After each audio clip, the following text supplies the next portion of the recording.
Okay, here I am in Blender, importing file. Boom, boom, boom. It's the first time I'm looking at your file, so I don't know what to expect.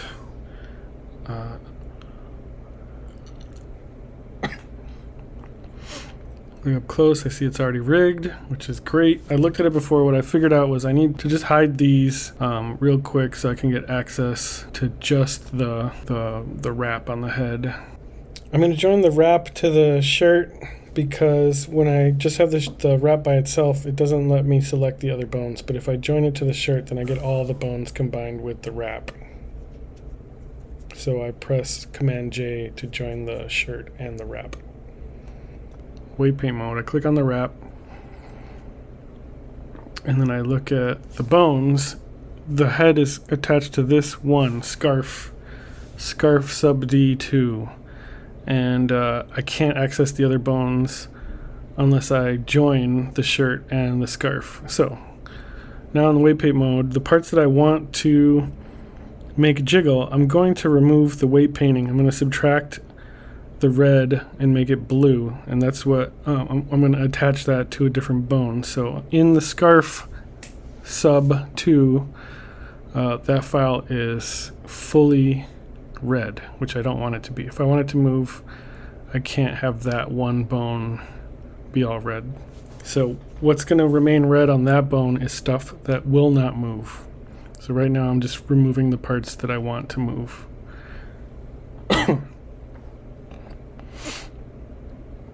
And this can take a minute.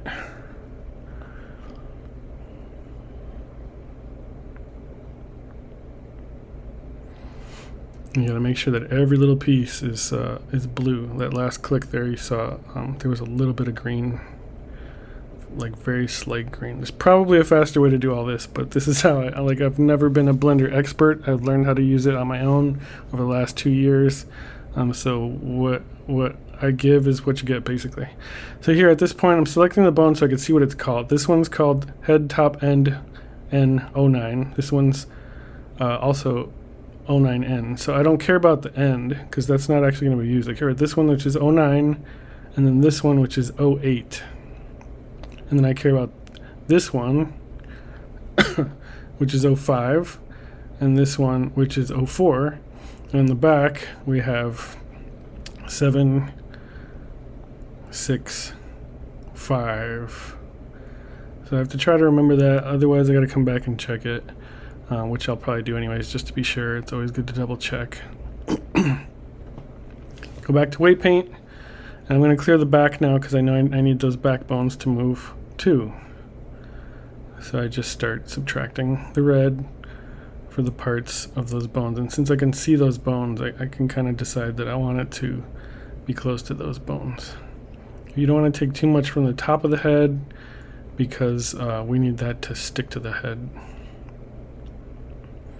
So I just kind of want those two, and so I'm going to remove it and try to make it visually even to the opposite side.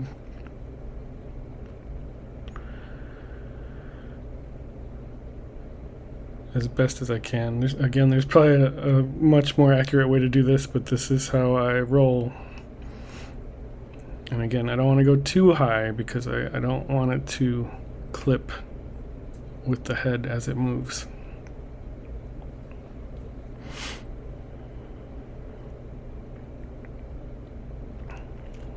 So now I'm going to find the bones. So I remember there was 8 and 9, right? 9 is the bottommost. And so I want to add to that bone. Let's see now, here is an issue. Because the shirt is there, I get painting on the shirt. So instead of trying to avoid the shirt, the easiest way to do it would be to hide the shirt. So see here, I'm trying to erase the weighting on the shirt, but it's just going to be so complex to do that around this part here because it's going to remove it from the scarf also.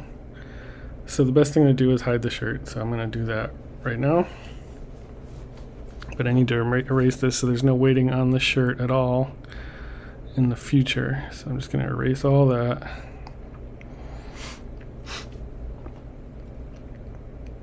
and erase all that. So this part can be time consuming if you don't find a way to do it easily. And to me, hiding what you don't want paint on is the best way to make sure nothing gets on it. Looks like I might have, I don't know if I got it all or not, but this is just a test. There might still be some on the inner sleeve. But so I'll go back to edit mode, press L to select all of that object basically, and H to hide it. And then I go back to weight paint, and now I can paint, change it to add. I can paint freely without worrying about it hitting the shirt, which is way easier. Now that that's painted, I want to look at the scarf to the top. Where does it line up? I want to try to get it as close as I can so that there's no gaps in between. And so I definitely need to go a little bit higher. Again, I'm eyeing this. There might be a better way to do this, but this is what I do. I want to make sure I don't go too crazy on the back because I want those back bones to move that, not these front bones. And so I definitely need to go a little bit higher.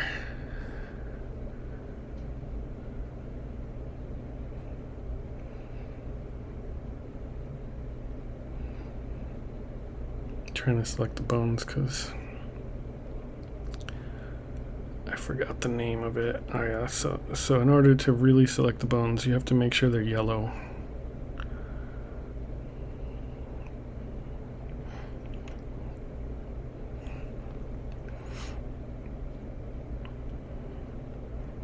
So end 8. Forgot what the number was, so I want to make sure. And this is 5 and 4.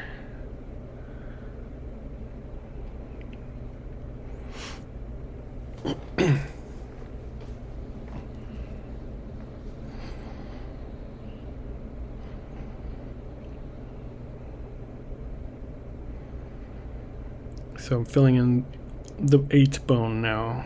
So this needs to, the bottom of 8 needs to touch the top of 9, and the top of 8 needs to touch the bottom of the scarf bone.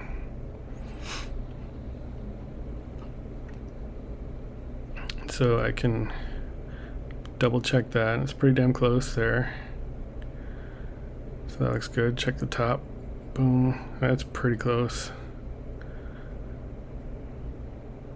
Alright, so now I'm painting 5 bone,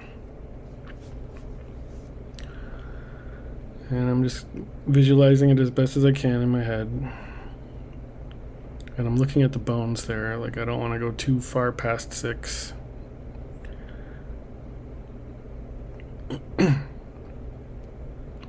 Six right there, and I'm going to create a nice little horizontal path of weighting to cover up that 6 bone.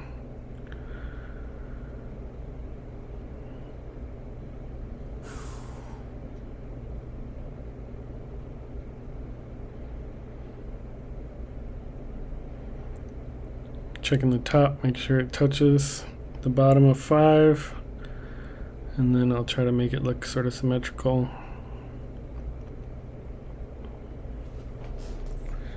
7 I know goes right to the bottom, just got to line up the top of it to 6.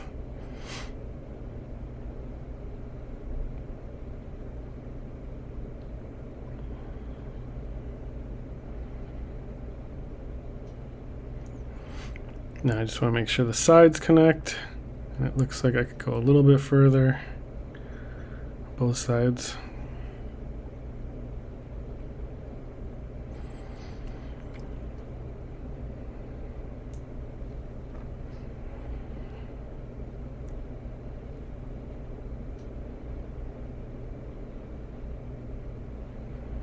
Checking that they line up evenly, how much further I have to push it.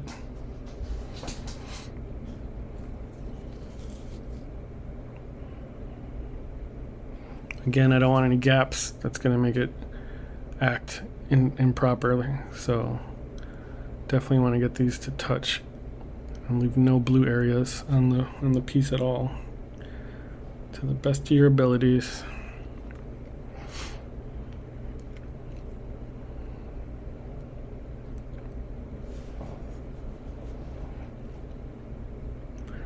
Double checking that they just sort of line up. This goes a little bit too far, so I'm just going to take a touch away. And that should be damn close.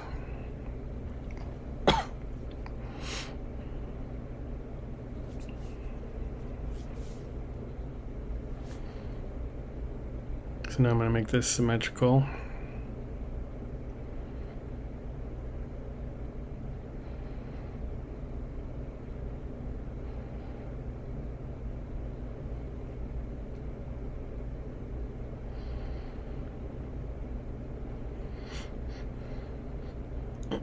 They overlap a little bit, but for testing purposes, I'm going to just check this out, trial and error. The only way to do it, really. So, like, it may not even need to be fully red, but it's always hard to figure out what's best for these things. So I start red and lighten up if I need to, but things act weird if you don't go full red weight. So, and now I'm going to add to the 5 bone, and the backbone was 5 also, but it was it had a slightly different name, so you got to really be careful not to get that mixed up.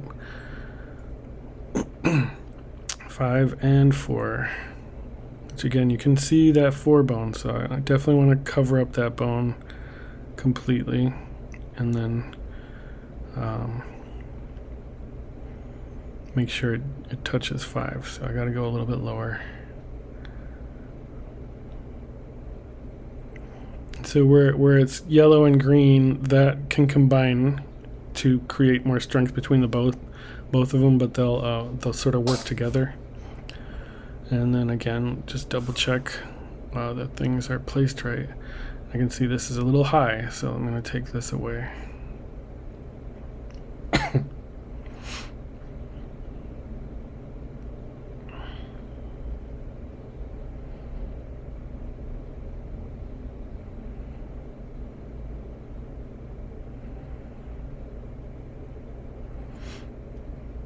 So that's good. So now I can unhide everything.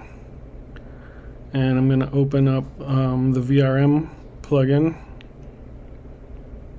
Pressing N opens it up, or you could drag it out manually. Click on VRM, click on Spring Bone. I'm going to click on this empty one. The center, the main root bone is called armature on these Mixamo bones, which I'm not super familiar with, but I figured that out earlier. You could rename that to root if you wanted to, or not. I know I have 1, 2, 3, 4, 5, 6, 7 bones that I want to include here. I'm going to do 4 and 5 first, because I remember those.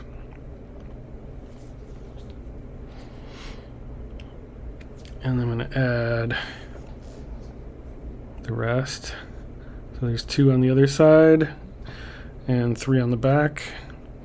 And I remember those were, see how they have the end N, 8, 9, and I think it was 5, 6, 7, I think.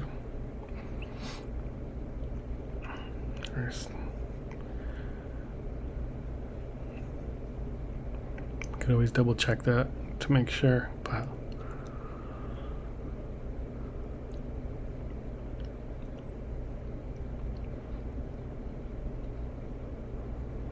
so this is basically saying I want these bones to be spring bones based off of the root armature.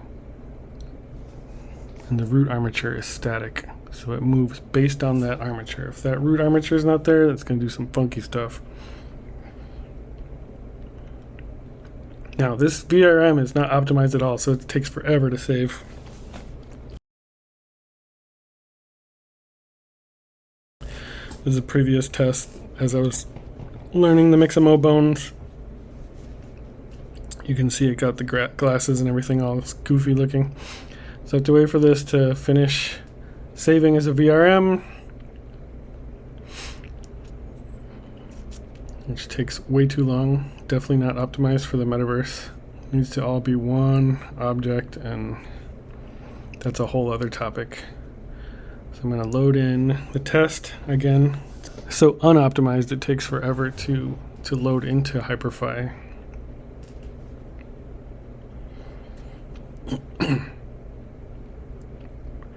And you just have to wait.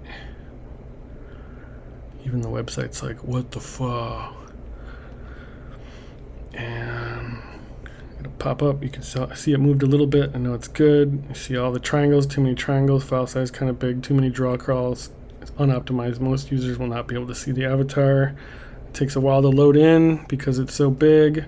That can all be fixed later, optimized later, but that's a whole other thing. And then poof, here's the first test, and you can see that it now moves according to the weight painting that I did on those bones that were already existing on. I don't know if you made those bones or if they were part of the Mixamo, but there you go.